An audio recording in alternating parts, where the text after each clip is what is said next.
Hello, Scorpio. Welcome to the Plaid Sheep Oracle.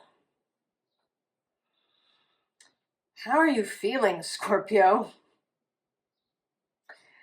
I think if this reading is for you, then you are on edge. Now, this is certainly understandable if you're watching this when I post it. And perhaps if you're not watching it when I post it, there's something else going on for you. But right now, we just had a Taurus new moon across the way from you at about 7.5 degrees of Taurus. And this new moon squared the Mars-Pluto opposition that's happening in Leo and Aquarius. And that, of course, has been going on since last fall. The energy of that opposition.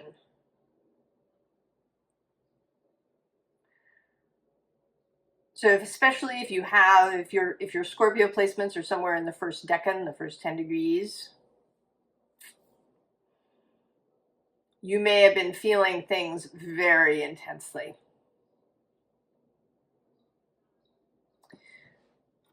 We begin with Hex. Be still and allow the enemy to reveal themselves. And actually, I'm going to go to the unseen underlying, although I think perhaps it is seen.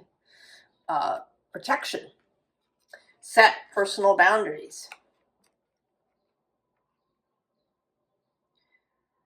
Maybe you have been hypervigilant, that you've been feeling under siege, perhaps. And certainly there is this sense, this overall narrative that the world is in chaos and going to heck in a handbasket.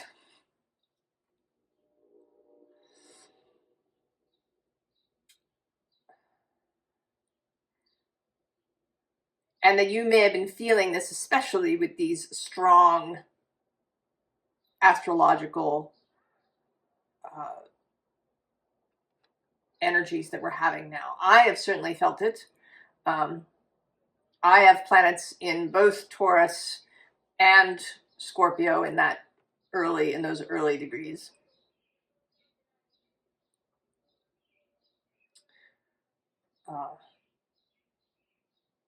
And my ascendant is not too far from where Mars has been sitting when in opposition to Pluto.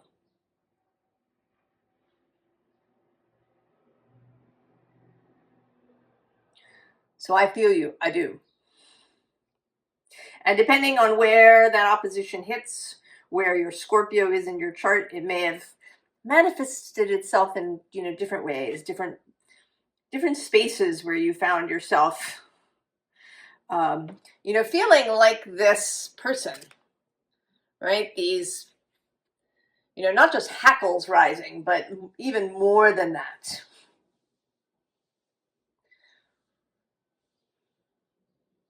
That you find yourself, really wanting to defend, maybe in an active way.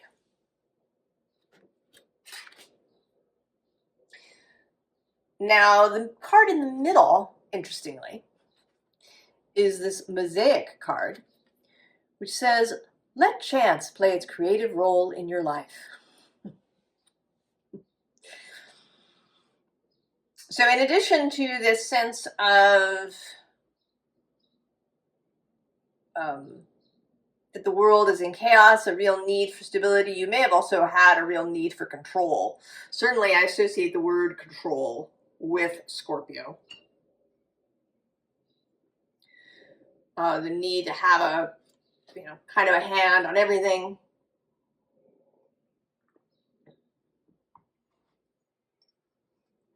Also the need to know,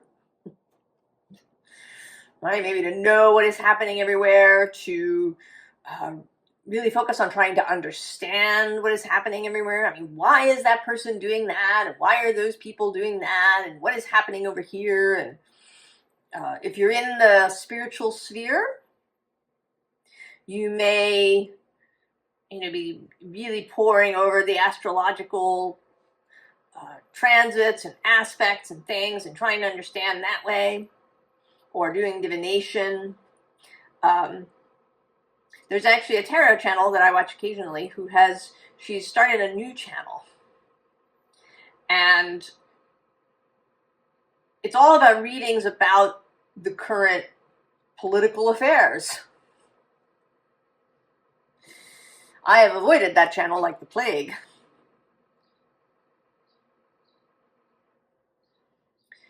But, right? There's this need to understand what is going on. Now, under this, right, and that the idea that allowing chance to do anything may feel incredibly risky.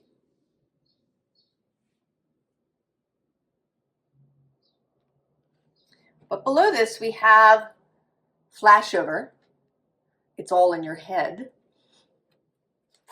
And I'm just seeing now, liberation, free yourself.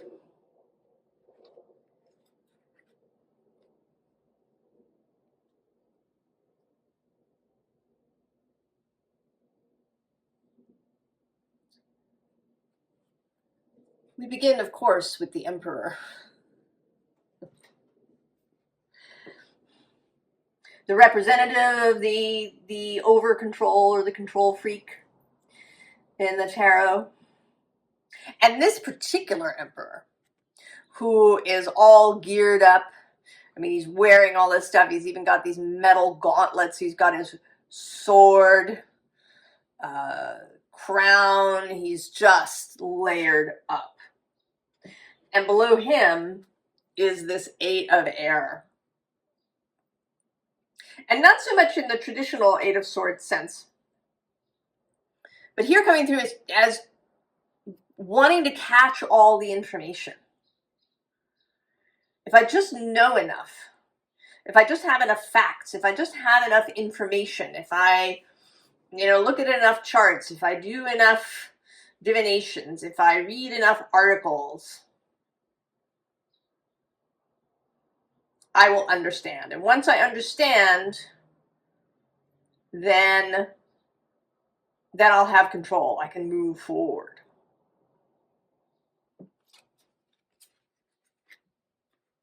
At the bottom of the deck, the first card, the very bottom, is the High Priestess.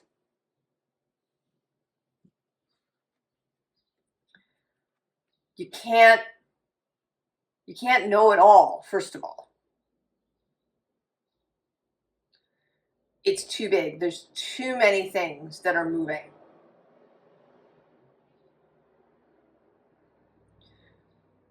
Control in that way is completely illusory.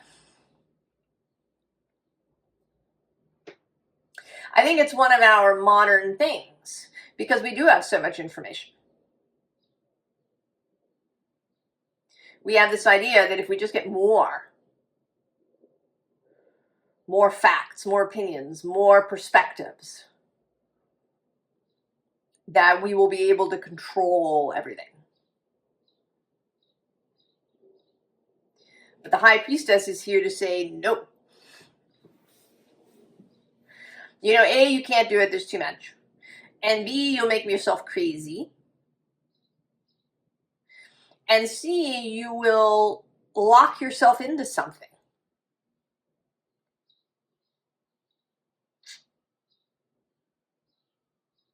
You'll decide, oh, this is happening. And, maybe that then you kind of create that, whether in the wider world or in your own space. Because often what's happening in the macro, the newspaper world, has its reflection in our own existence.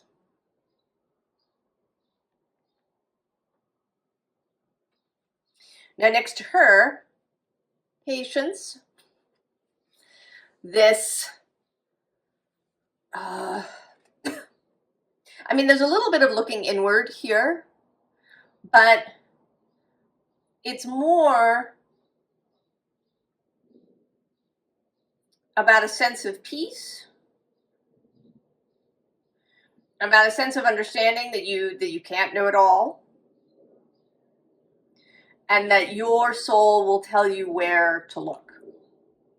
You know, it's not that you're necessarily going to hermit yourself and never see anything, but you're going to follow your soul's guidance about where to go and what to do and what to read and see and so on.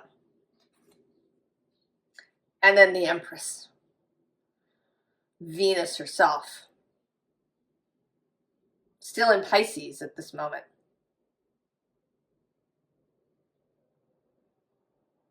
Trine your sign. She's absolutely there for you. I mean, she's there for you all the time, but in Pisces, you know, she has this high priestess aspect. This aspect perhaps of guidance, of faith.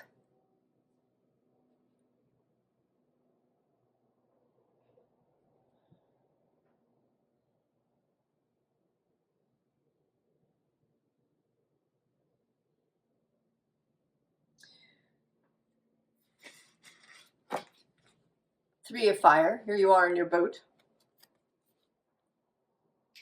And normally I see this as progress, but here this feels like you're more of this isolation energy. That you're in your own boat, you're gonna steer your own boat, and it feels as if you kind of see fire all around the boat.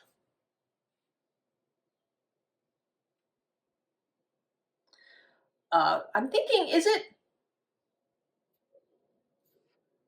there's some Pirates of the Caribbean movie, I can't remember which one, it's not the first one, but where there's, you know, the sea seems to be on fire, there's a big, or maybe it's some other movie, but there's this sense of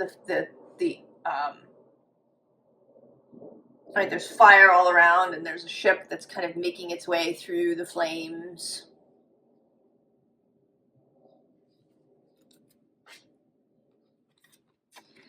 And then this messenger of water is actually coming through as you really questioning. It's like you're cross-examining this seahorse. You want to know what the hell is going on. And this poor seahorse can't tell you, it doesn't know. It has a message from Source for you, but you're after something else. You've brushed right over the message. And so maybe, you know, this seahorse is delicate, quiet, gentle. So then you get the messenger of Earth. A little more serious. She's not somebody you can cross-examine.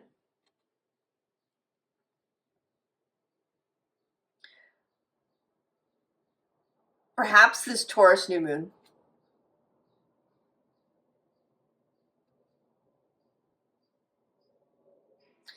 This call to groundedness, to being in the present moment, rather than allowing your mind to go to all the terrible places,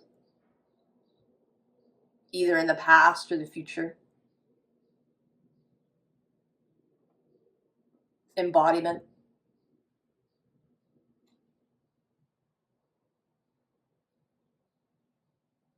And there's a kind of challenge. She actually showed herself as I was shuffling, too. I wondered if she would come out, and there she was.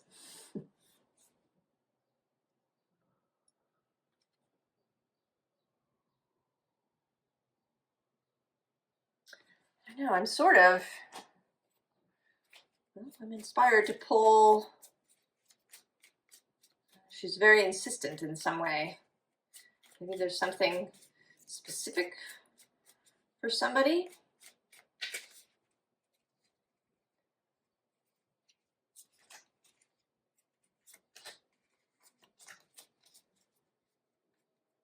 Oh, there you are. The King of Cups. Showing up for the first time, but not the last. Justice, alignment on the bottom. Oh, and below him, right, is this madness of the Five of Wands. The High Priestess. Temperance. That was that Patience card. And the Ace of Swords. Okay. So she is doubling down on everything that I've said.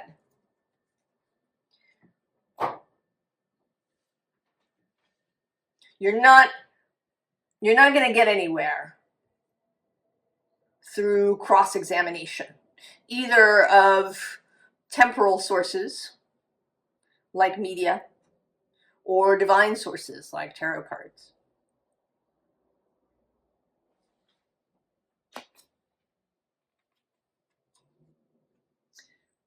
Queen of Fire.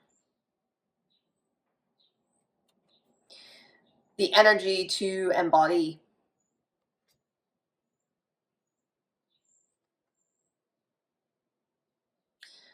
And I want to say that this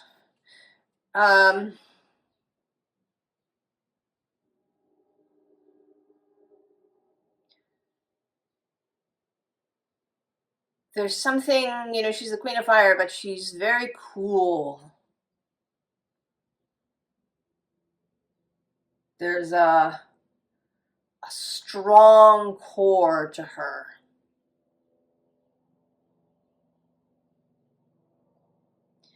That if that center is strong, then there can be chaos or change around you, and you're fine. You might even be more than fine. You might find it really exciting.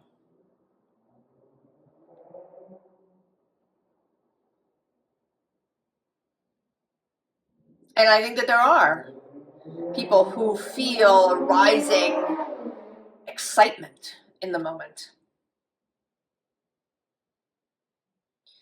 Because all those things seem to be going off the rails. That we don't know what the end results of that will be. We may think we know. We may be listening to people who are so sure they know.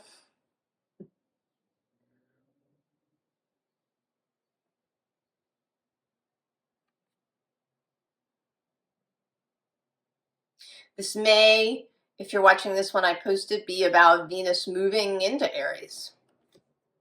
She is said to be in her detriment. And as I've talked about before, I think that is about our societal inability or distaste at particular energies. I think that Venus in Aries, if we apply it to women, is women who are erotically open, erotically upfront.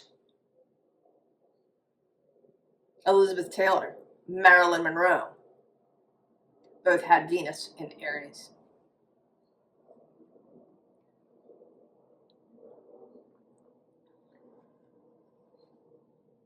Now they had turbulent lives, but they were, right, this eros, this sexuality was upfront.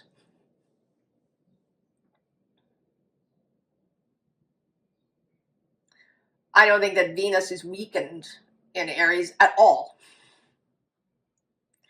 I think it's our societal issues with that energy. And I think that as Scorpio, you understand that automatically, kind of, if you allow yourself.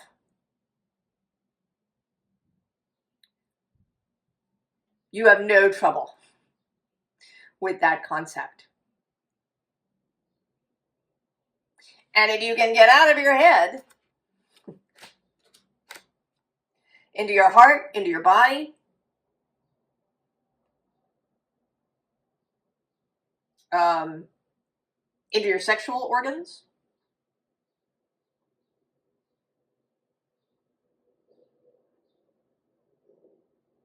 as a guide,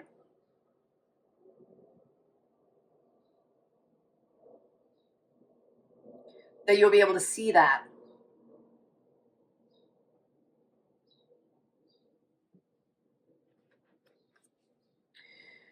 So this row, I think, see, is how you've kind of more kind of how you've been. There's this altar water, which is often used not just in ritual and renewal, but for protection. There's this dog that says loyalty and belonging, but I think is, you know, the guard dog. And I'm actually going to go one more, which is this psalm book that maybe you have been, you know, doing extra rituals, you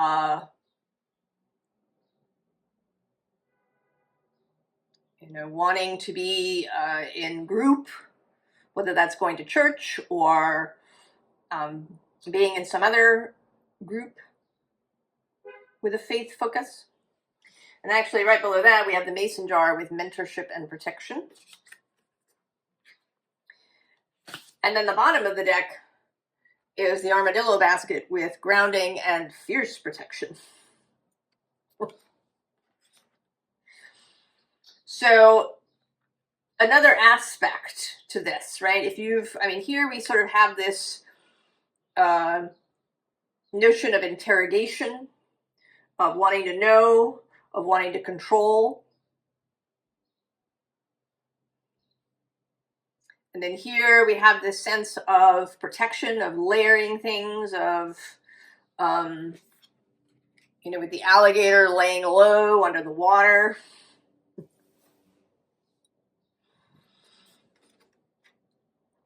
Or alternatively, if you're the one in the water, really being like waiting for the alligators. Then we have black walnut, which says discernment and self-worth. But what occurred to me when I saw it is that black walnut tincture is used in herbal practice for the removal of parasites and worms in the body. So maybe that you've also been, you know, doing cleansing, whether it's physical or spiritual, that you, you know, wanting to cut cords and get rid of energies and, you know, trying to get down to purity, perhaps. And that's here too with the vanity set. Scrutinizing everything that you do as well, not just what everybody else does, but being hyper vigilant about your own actions. So there's really just this whole energy of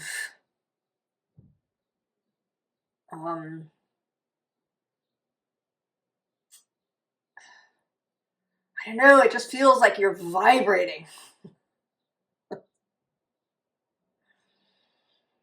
Like you cannot come to rest.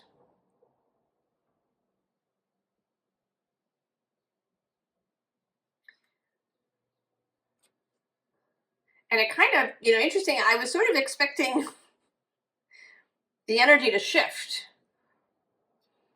but it actually doesn't shift until the advice. Because we have here the King of Tentacles. But here there's a kind of,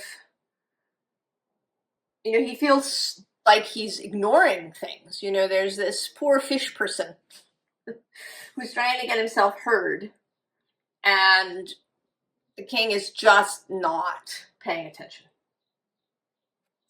Below that is the Seven of Fungi, the examination of things. And then actually below that is the Two of Aether.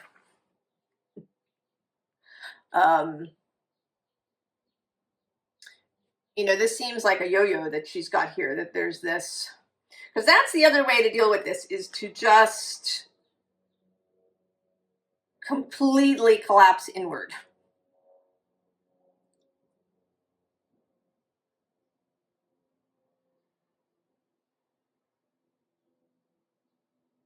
To kind of the hermit, but really, you know, to actually, I want to say not to hermit, but to dissociate. And there's a difference between having an internal focus and focusing on your own life and, you know, doing what you need to do to make that beautiful so that it echoes outward, right? To make the within really beautiful so that it begins to come into the without. This is dissociation. Now the bottom here, interestingly, kind of talks about that. So we have at the very bottom, there's this 9 of combustion. Now, are you going internally in a really expansive way, where you are open to the messages from source, where you are open to new ideas, where you're open to the possibility of goodness, of success, of building a new world? Or are you fantasizing in a kind of, right, in a dissociated way?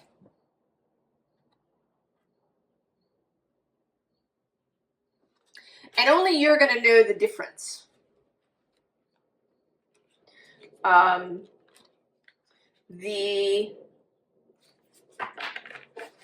know, because the imagery might look very similar, but only you're going to know if you're dissociating from all of reality, including the metaphysical one,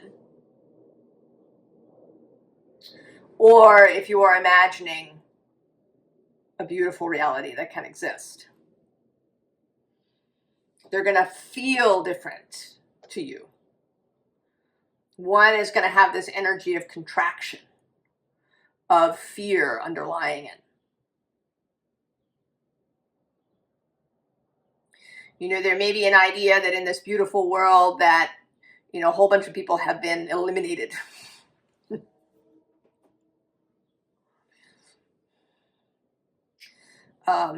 It actually makes me think of Star Trek. I often use it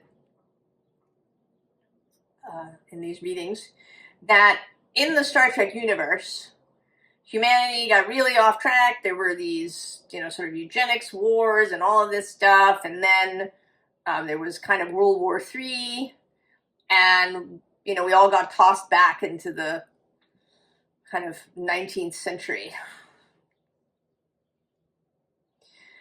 And then in this aftermath, everybody has this kind of awakening, and you know, Zefram Cochrane builds his rocket, and we meet the Vulcans, and we're off and running.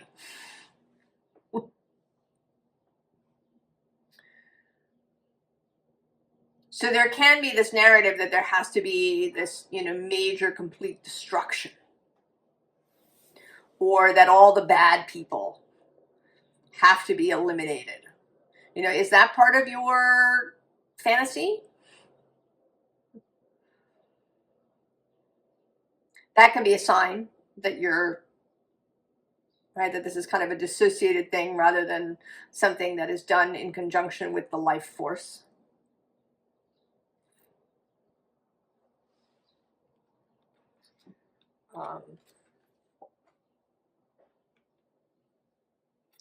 And I kind of feel like all of the cards that come out here are coming out of this King of Pentacles. You know, there's this reworking of the world, you know, erasing all the parts that we don't want.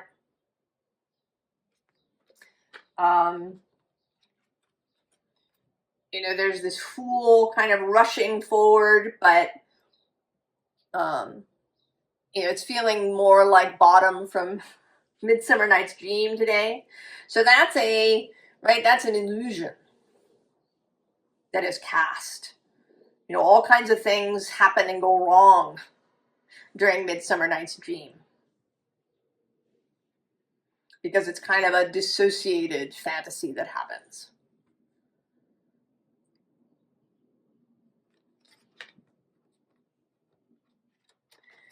And then the Knight of Pentacles, which feels like hoping for a savior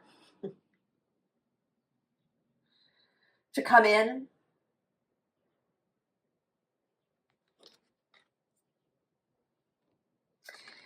And then there's the Three of Fungi, which normally comes out as working together.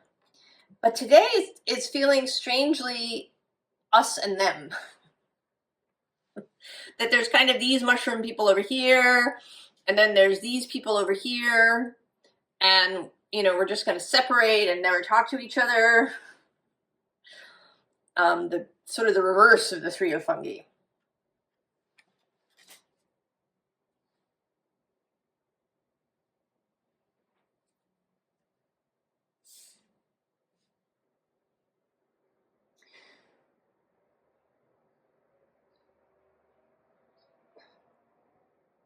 So there's all this, I'm not sure why the reading is spending so much time talking about where you might be. I mean, usually I prefer my readings to be much more about where you want to go. But it may be that that you need to hear this in some way, that perhaps you haven't been aware, self-awareness, that this is going on.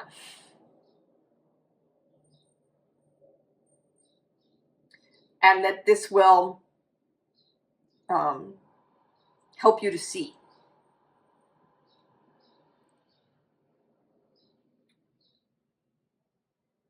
I was thinking that this morning, we're getting to the time of year now where I start to have this shaft of sunlight that comes in on this table where I do the readings.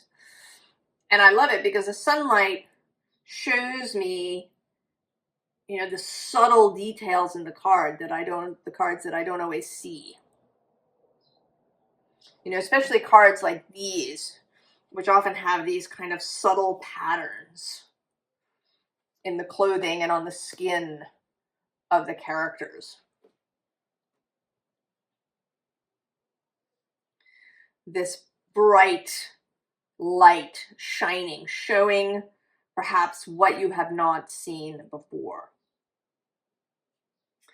So here we have this, the I deliranti, the delirious ones. Below that we have disgrazia, disgrace, this tower, this inferno.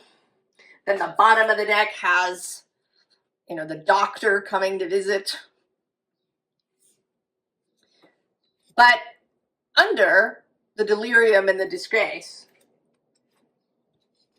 is Fortuna. And the Belvedere, which is about kind of being on the high ground and expecting good news.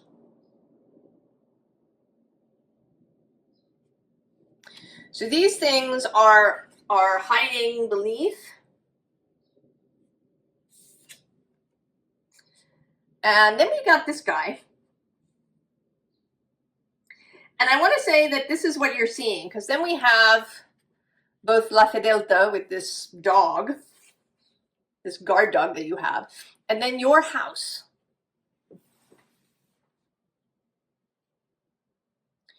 So you have this expectation of invasion.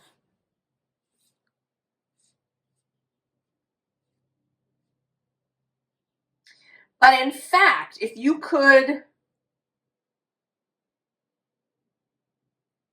change your outlook, if you could move your focus, instead of this invasion, you would get this surprise. You would get this fortuna.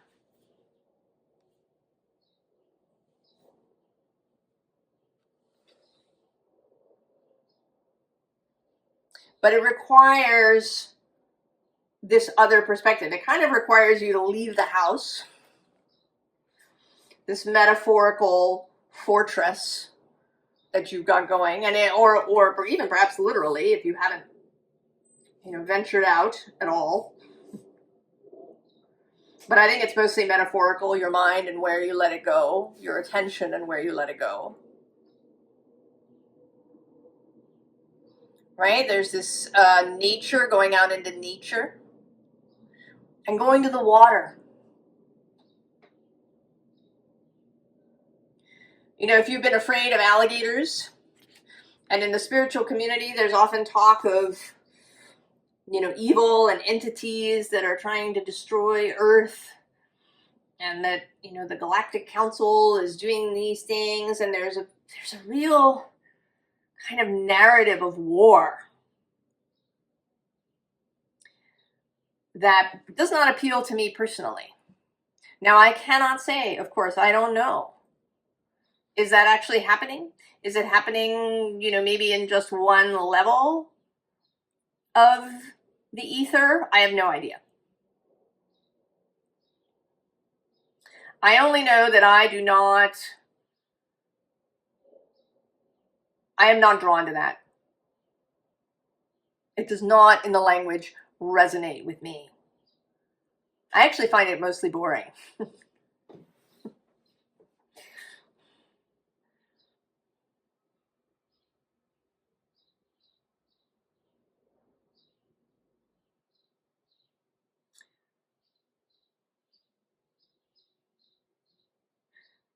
So, how is it that you are seeing this? Whether you concern yourself with, war on the physical ground and battles that may be happening there, or whether you see this as a magical war, a metaphysical war.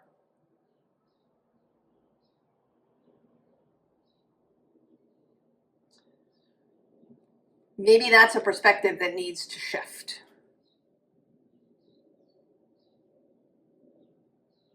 To go back to the waters. The waters, the ethers, the space of source as a place of beauty. Where, all of the riches can be found.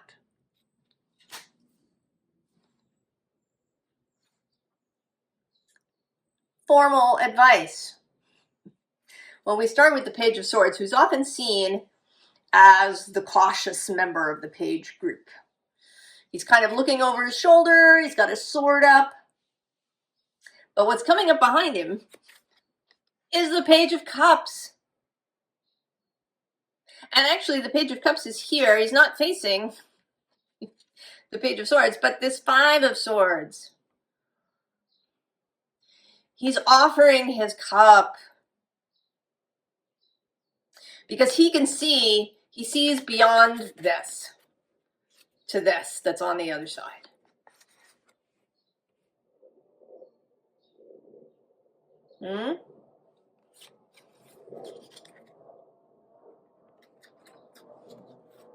Oh, and then, well, I'm going to go two more. So there's this Knight of Swords. And then there's this High Priestess.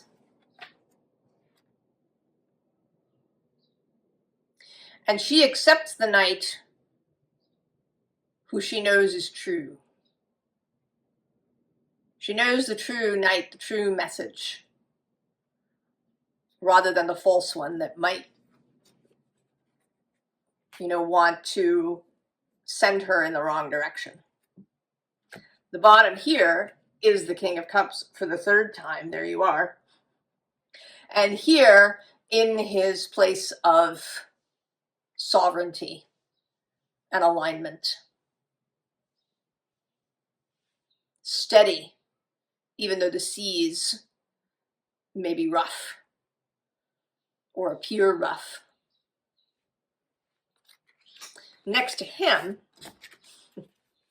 we have the Hierophant, the Ace of Cups, and Judgment. As above, so below. The truth of your heart.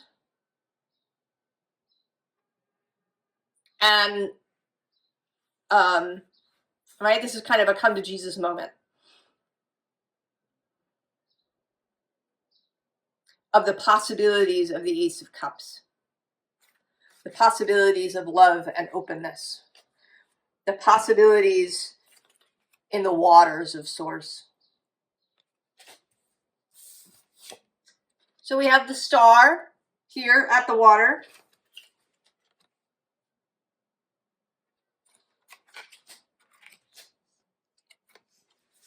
The Ten of Pentacles. Your own stability, your own vision. And this feels very celebratory today. This is, this Four of Wands. Right? If you went through the portal and into the town, you would meet up with these people all having a wonderful time together. As the vision of reality.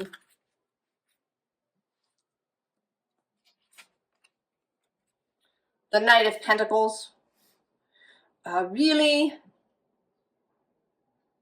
taking on that message. He is this messenger of earth. Receiving her message and then taking it on.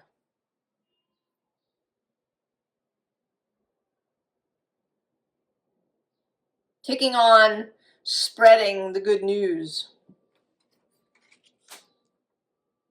And doing it through your life, through your actions. As Granny Weatherwax says, you don't help people with magic, you help them with skin. By doing real things.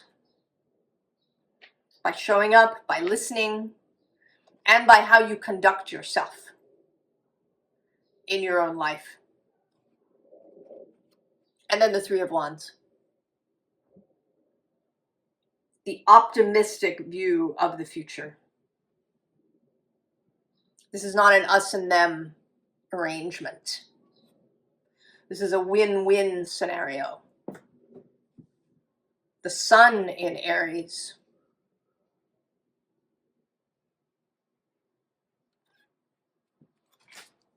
Scorpio. You have so much ability and vision and skill and power.